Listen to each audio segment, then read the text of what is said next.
High Nargis, তো তুমি বলো আজকে কেমন লুক চাইছো?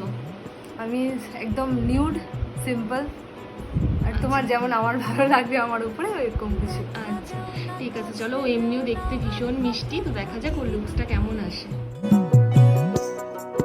দেখা দেও না, কাছে নেও না, আর কত থাকি দূরে, কেমনে চিনিব তোমারে মুর্শিদ ধন হে, কেমনে